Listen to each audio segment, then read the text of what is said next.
Olá, seja bem-vindo a mais um episódio do Coluna Sem Neura, seu podcast com informação de qualidade numa linguagem que você consiga entender. Pode parecer estranho onde a gente está, normalmente não é aqui que a gente faz os nossos episódios, mas a gente vai tentar trazer um pouquinho mais da nossa vivência, do nosso dia a dia, exatamente para você começar a ver que existe todo um planejamento aqui para a gente aumentar a segurança do seu procedimento, para mostrar que não é um bicho de 7 cabeças, uma vez que a gente já vem lidando com vários temas, vários termos no dicionário Coluna Sem Neura, as discussões técnicas com alguns especialistas lá no estúdio, alguns pacientes também, mas nada melhor do que vocês entenderem em tempo real o que acontece. Então, essa é uma visão nova que a gente vai trazer, uma roupagem diferente, exatamente para a gente entender o que a gente vem fazendo em tempo real. Então hoje a gente vai discutir sobre um tema e uma abordagem cirúrgica que mudou a evolução da doença degenerativa da coluna, que são as artrodeses anterolaterais. Então hoje a gente consegue substituir discos da coluna exatamente para melhorar o suporte de carga, ou seja, nós estamos lidando com um pilar de sustentação do nosso corpo.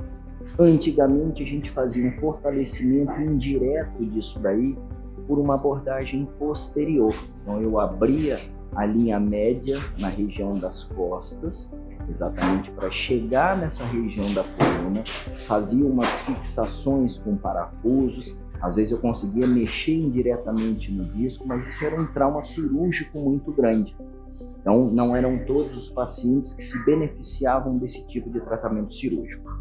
No entanto, com a tecnologia evoluindo, a gente conseguiu substituir discos da coluna por acessos por via anterior, fazendo com que o trauma cirúrgico fosse muito menor, a recuperação muito maior, a taxa de fusão muito maior, podendo ser utilizado em vários pacientes. Agora, obviamente que essa preparação ela exige uma equipe multidisciplinar. Então, a região abdominal, ela é uma região que tem uma série de vísceras quando eu faço o acesso por via anterior. E como qualquer construção, o pilar central das construções tem ali toda a estrutura de irrigação sanguínea, irrigação venosa, irrigação arterial, a estrutura neurológica, a medula, os nervos. Então, o pilar central de uma casa também eu tenho o nosso pilar central. E aí, quando eu faço o acesso por via anterior, existe uma equipe especializada em fazer esse acesso, exatamente para a gente aumentar a segurança. Ou seja, eles passam pelo caminho, entregam a estrutura pronta para a gente poder fazer a cirurgia. A equipe que a gente utiliza como apoio é um cirurgião vascular treinado para isso. O Cialdini Júnior hoje é um dos que mais tem experiência em fazer isso com a gente aqui no Espírito Santo, exatamente porque ele tem como formação base a cirurgia vascular e ele tem uma grande experiência junto com a equipe dele em fazer esse tipo de cirurgia que são as artrodeses anterolaterais. E hoje eu vou ter o prazer de conversar um pouquinho com ele exatamente para a gente poder bater uma troca de ideia exatamente para mostrar a importância desse tipo de cirurgião em conjunto com o cirurgião de coluna para aumentar a segurança dessa cirurgia.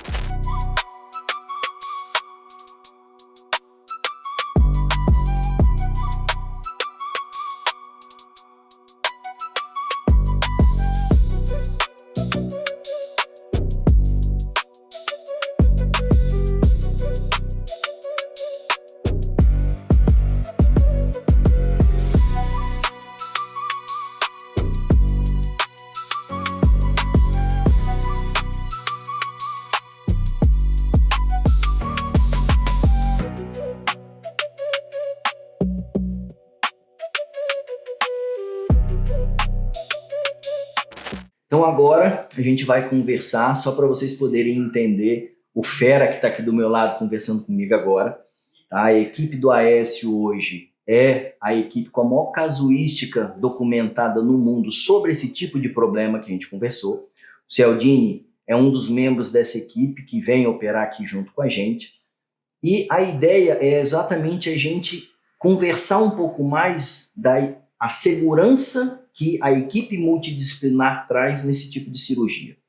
Porque o que acontece? A doença degenerativa da coluna que a gente trata é uma doença estrutural de carga que, por si só, ela não vai matar o paciente, ela não causa mortalidade, ela pode alterar a evolução da qualidade de vida, morbidade, dor, limitação, mas ela não causa uma lesão que corra risco de vida.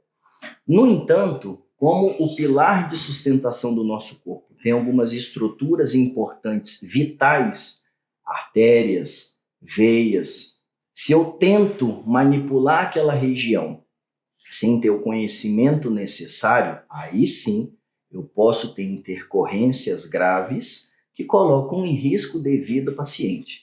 É por isso que um cirurgião de coluna está junto com o cirurgião vascular para operar uma doença da coluna. Então a equipe do Aécio, aqui o Cialdini, é quem está representando a equipe, é o cirurgião de acesso que prepara o campo para nós. Basicamente, é aquele cara que coloca a bola na marca do pênalti.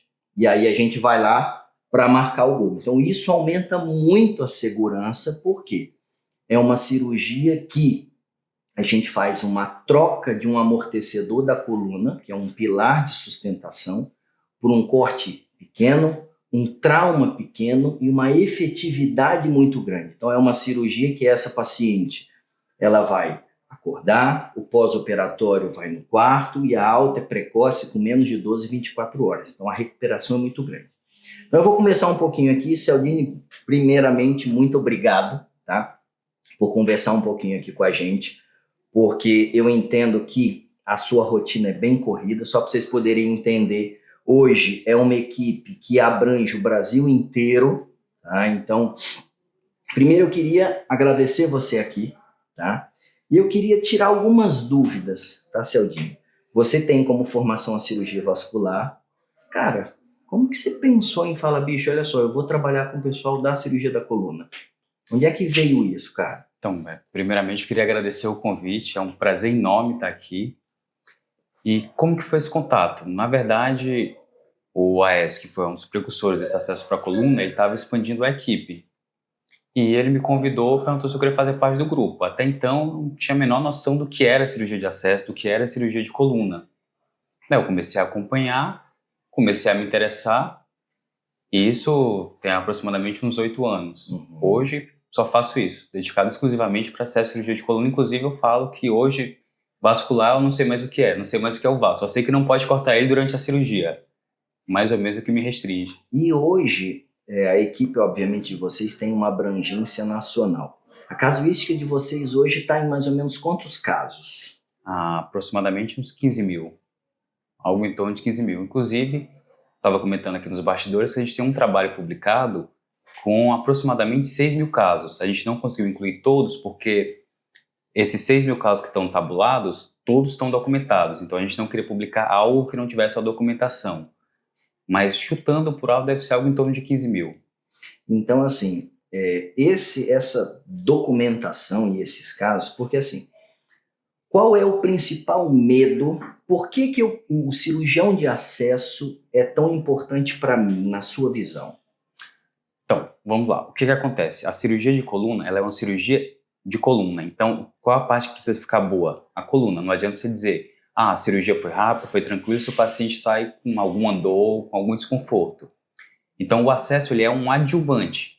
Só que quando você faz por via abdominal, para artrodese lombar, você tem várias estruturas ali, dentre alças, ureter, bexiga e principalmente vasos que estão na frente da coluna. Você precisa deslocar essas estruturas para poder acessar a coluna de maneira segura e fazer a sua cirurgia, que é o que importa.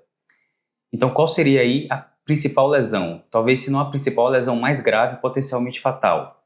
Seria a lesão vascular, tanto de veia quanto de artéria. Então, em geral, os profissionais que são dedicados a isso são cirurgiões vasculares, mas tem outras áreas, tem cirurgia oncológica, tem urologistas, tem cirurgiões gerais, que acabam se dedicando a isso e vão fazendo. Mas, é aquilo que eu falei, como a principal lesão é a lesão vascular, em geral, o vascular ele é o mais apto a fazer isso. E só para quem está acompanhando a gente poder entender, Ali são vasos de calibres importantes que o fluxo é grande, tanto arterial como venoso. E aí eu preciso de ter uma tomada de decisão muito rápida caso eu tenha uma intercorrência ali. Quanto tempo demora mais ou menos uma tomada de decisão dessa? Tem que ser segundos, não pode passar de minuto, porque é o que você falou, são vasos grandes, são os vasos ilíquos, às vezes cava, a aorta. Então, se você parar para pensar o fluxo ali, uma lesão, se for uma lesão maior, em 40 segundos, você vai ter sangramento de 1 litro. 1.000 ml é muita coisa, o paciente vai estar chocado. E além da tomada de decisão, é importante que não é só você parar o sangramento. Você precisa parar o sangramento, mas de um jeito que não vai trazer prejuízo para o paciente. Como eu estou falando, a cirurgia da coluna tem que ser da coluna. Óbvio que vão ter intercorrências, mas é complicado o paciente entrar para operar uma coluna e sair, por exemplo, com um problema na perna por uma lesão vascular. Então, tão importante quanto parar o sangramento, reconstruir aquele vaso de um jeito que não tenha estenose, que não vai dar uma repercussão para o paciente no pós-operatório. E assim, desses, 15 mil casos, desses 6 mil casos que vocês já fizeram, qual é a taxa de complicação média que vocês tiveram? Então, eu até brinco que hoje não existe uma complicação do ALIF que eu não tenha tido ainda. Então, dependendo da complicação, a porcentagem pode ser maior ou menor. Qual que é a principal da complicação? Hematoma. São os hematomas pós-operatórios de parede. Isso aí é o principal. Que na nossa casuística é algo em torno de 3%. Que o tratamento, a maior parte das vezes, é conservador. Sim. Conservador. Agora, vamos pegar intercorrências graves. Qual é a frequência disso na mão de vocês? Olha, os números exatos eu não vou saber passar, mas é muito raro. Lesão por lesão, na verdade, é bastante comum. Durante a cirurgia, às vezes tem uma babação, algum sangramento menor, que a gente resolve com um pontinho, mas que no final sangrou 10 ml, sangrou 30 ml. Degenerativa. Às vezes você pega, por exemplo, uma complicação de uma infecção, que você vai ter fibrose ali, ou você pega uma doença degenerativa avançada, que você vai ter fibrose, aderência. Então, isso às vezes pode acontecer na mão de quem opera. Isso. Né? Mas, por exemplo, alguma intercorrência grave na casuística de vocês é pequena? Raríssimo. Raríssimo, dá para contar nos dedos. Alguma lesão que realmente teve repercussão, ou até lesão maior, que precisou transfundir, que a gente tem isso aí tudo relatado, é raríssimo, talvez a cada 50, 100 cirurgias tem uma. E o interessante é que, assim, quando você me mandou o material de vocês para eu poder ler, a casuística de vocês, a frequência de problemas é ainda menor do que a casuística mundial. Isso. Entendeu? Isso me chamou bastante atenção. Óbvio, já é menor, já é pequena o número de intercorrências, mas o fato de vocês se especializarem no acesso cirúrgico para a cirurgia da coluna fez com que vocês tivessem uma expertise muito maior naquilo dali do que se eu pegar, por exemplo, um cirurgião vascular comum, que ele conhece a anatomia, mas ele não conhece a cirurgia. Isso. As nuances da cirurgia, de posicionamento, de angulação, se vai ser difícil, se não vai. Você percebe que isso torna, por exemplo, o resultado final diferente? Não, isso aí que você falou é um ponto importantíssimo. Lembra que eu falei quando eu comecei, eu não fazia a menor ideia? E realmente não é. Na residência de cirurgia vascular, você não tem uma formação para cirurgia de acesso. O que você aprende na cirurgia vascular? Você precisa ter o controle vascular. Então, todos os vasos têm que estar reparados, têm que estar ali. Se você tiver alguma lesão, você vai estar com tudo na mão. Mas se você for fazer isso na cirurgia de acesso, vai perder o sentido. Você vai demorar muito mais tempo, vai ter que ter execução muito mais ampla, com mais risco, e que para a cirurgia de coluna eu acho que perde sentido. Quando eu quis dizer no início que o cirurgião vascular talvez fosse o mais apto, na verdade eu quis dizer que o cirurgião dedicado a fazer esse procedimento, que só faz isso, talvez seja o mais apto, porque com treinamento talvez outras áreas conseguissem fazer também. Mas que se você pegar uma pessoa que não tem muita experiência nessa área e for fazer a cirurgia, eu até acredito que vai conseguir finalizar. Mas talvez vai ser com alguma lesão maior, com algum risco maior que seja desnecessário. Eu confesso para você que, assim, a época que eu fiz a minha formação de coluna, a gente nem tinha a técnica da artrodese anterolateral ainda, tá? Mas, por exemplo, a cirurgia cervical anterior, eu mesmo faço acesso. Então, desde o começo eu tenho treinamento para poder fazer isso. Só que, assim, o que eu vejo, a segurança que traz você estar dentro do campo junto com a gente para organizar é o seguinte: o tempo que eu demoraria para ter a sua expertise para aquele tipo de intercorrência, porque, por exemplo, se eu tenho uma lesão de carótida, essa lesão de carótida nessa região, eu posso ter um problema grave, mas eu vou ter mais do que 30, 40 segundos para eu poder resolver. Eu com a mão consigo comprimir aqui. Sim. A gente lá não. Então, assim, é um tipo de coisa que, para eu conseguir aprender uma técnica, eu dependo desse tipo de conhecimento, que é uma coisa que você faz todo dia. Que é o que eu te perguntei. Eu falei, cara, você só faz isso todo dia? Cara, eu só faço isso todo dia mais de uma vez. Então, assim, a forma de você manipular as intercorrências, obviamente, vai ser muito maior do que a minha. Então, assim, eu vejo que hoje essa interação multidisciplinar faz com que eu consiga fazer grandes reconstruções com menos riscos. Eu acho que isso é o grande pulo do gato, porque assim, por exemplo, eu na residência nunca imaginei que eu estaria numa cirurgia de coluna eletiva, programada, com cirurgião vascular, sem ter uma intercorrência. Porque às vezes você tem uma intercorrência que você chamar, entendeu? Agora, ele planejado, e eu confesso que eu senti muita segurança quando eu vi a primeira vez. E falar, cara, olha só, tá tudo aqui exposto, mas se der qualquer problema, tem quem segure e resolva, né? E assim, quando você foi percebendo isso, obviamente que vocês não resolvem todos os casos no Brasil, mas a percepção que você tem comparando com os casos que não são feitos por vocês, você consegue perceber a diferença de evolução, por exemplo? Olha, essa me deixou não sair justa agora, inclusive, né? Isso é complicado falar isso, porque cada caso é um caso. Então, assim, às vezes teria algum caso que se eu estivesse fazendo, ou qualquer outra pessoa fazendo, iria ter lesão ali. Uhum. Mas tem casos que talvez pudesse ter sido evitado aquilo. Mas a experiência você consegue ver numa imagem.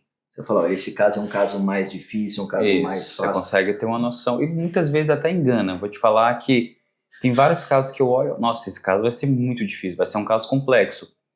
E como você vê na abordagem, não é. Vai tranquilo, lá dentro tá tudo solto, não tem tanta aderência. E já tem outros casos que você olha, isso aqui vai ser tranquilo. Mas pelo menos você já tem a ferramenta, se precisar, você sabe usar.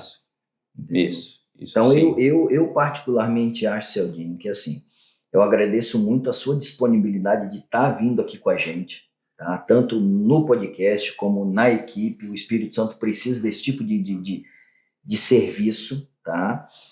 E assim, hoje, as artrodeses anterolaterais a gente vem conseguindo desenvolver muito exatamente por isso. Porque assim, uma coisa que eu prezo muito na equipe, no nosso serviço eu não posso fazer mais mal para o paciente do que a própria doença. Então esse é o nosso filtro sempre. E aí quando eu conheci a artrodese anterolateral, a primeira coisa que eu falei, cara, e quem é que vai me entregar isso na mão? Porque para eu poder fazer, eu prefiro não fazer.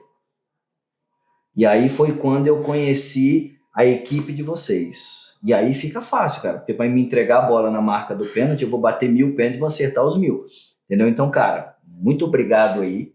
Eu que agradeço demais o convite. Isso daí, assim, engrandece muito o serviço no Espírito Santo. E eu vejo que o trabalho que vocês vêm fazendo é um trabalho muito bacana no Brasil. Eu acho que a gente vem banalizando muito a ciência, então o trabalho que vocês vêm de documentação é bem legal, tá? E eu agradeço muito e eu tenho um prazer muito grande de ter os nossos casos junto com vocês. Mando um agradecimento ao Aécio também e o restante da equipe. Pode deixar. Beleza? Irmão, muito obrigado.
Hoje o nosso dia foi um pouco diferente. Foram 2 casos que a gente usou basicamente a mesma técnica, mas em momentos diferentes de doença degenerativa. Mas a ideia é que vocês entendam como é que é a nossa rotina, que não existe uma receita de bolo para cada caso. Então, para vocês poderem entender, o primeiro caso era uma paciente jovem, de 28 anos, que em 2023 ela já foi submetida a uma cirurgia para hérnia de disco lombar no segmento L5-S1, que ela tinha uma dor que corria para a perna esquerda. A cirurgia foi bem sucedida, ela ficou super bem da dor que corria para a perna, ficou bem da doença degenerativa dela. Ela foi fazendo o acompanhamento comigo no consultório, a primeira cirurgia fui eu que fiz. E ao longo desse tempo, ela foi desenvolvendo a doença degenerativa da coluna, mas ela teve uma gestação. E aí nessa gestação, é normal do processo gestacional que os hormônios da gestação façam com que as articulações tenham mais fragilidade. Ela teve ganho de peso, o aumento de carga axial nessa região L5-S1 acelerou a doença degenerativa de suporte de carga nessa região. Acabou o período gestacional, ela terminou a amamentação, começou o trabalho de acompanhamento ambulatorial comigo, mas essa doença de desgaste foi causando um sintoma de uma lombalgia axial, ou seja, era uma dor toda vez que ela botava carga. A dor para a perna melhorou completamente, a sequência dos exames mostraram que não tinha nenhuma compressão dos nervos que iam para a perna, mas ela tinha uma doença de suporte especificamente nessa região L5-S1. Os outros discos absolutamente normais. Então o tratamento foi exatamente a substituição desse pilar de sustentação. Então foi uma troca isolada do disco L5-S1, sem a necessidade de complementação dessa fixação. É um procedimento extremamente rápido e elegante, um corte pequeno, a gente usou inclusive o mesmo corte que foi usado na cesariana, tá? A cirurgia em si durou entre o início e o final 1h10 mais ou menos, a paciente já se recupera no quarto, amanhã ela já vai ter alta para casa para começar o seu trabalho de reabilitação.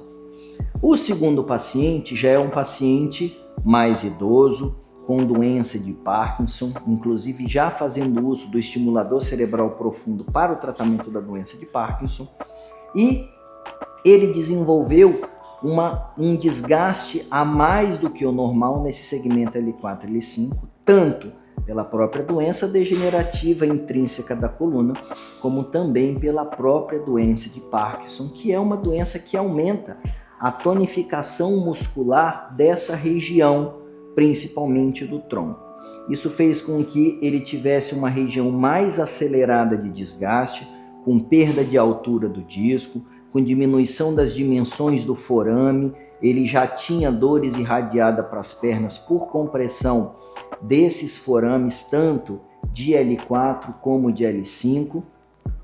E aí a ideia era, como eu tenho uma doença de carga com uma lombalgia axial, e uma doença que corre para a perna já com sinais de sobrecarga, eu preciso refazer a coluna anterior, aí entra o ALIF nessa região, mas fazer uma fixação adicional por via posterior, onde a gente fez o parafuso transpedicular L4 e L5. Então foi tratado esse segmento isolado, essa cirurgia ela é combinada, a primeira etapa o paciente está de barriga para cima, a segunda etapa o paciente está de barriga para baixo. Isso é feito no mesmo tempo cirúrgico, é um procedimento com risco de sangramento muito pequeno, tá? E a recuperação é muito boa, esse paciente acordando já vai para o quarto, a programação é já ir para casa, muito provavelmente no outro dia, a gente sempre pede o paciente andar e se movimentar antes, mas isso favorece uma recuperação muito rápida. Então a ideia é exatamente a gente usar de todo o ferramental tecnológico para pegar uma doença que tem uma evolução de degeneração e a gente tentar trazer qualidade de vida sem aumentar riscos.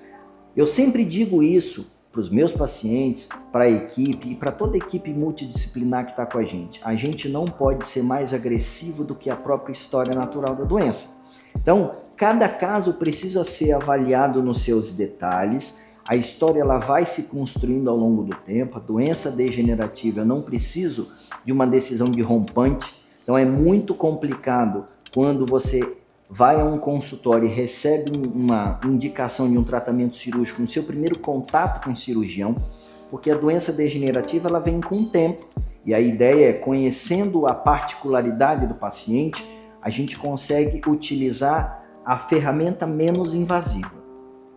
Aqui a ideia não é uma discussão técnica, é exatamente para vocês verem a dinâmica toda. Então a equipe inteira estava aqui hoje, né? E aí vocês veem que existe essa troca de experiência, todo mundo vem para somar exatamente para quê? O alvo final é o procedimento transcorrer da melhor forma possível.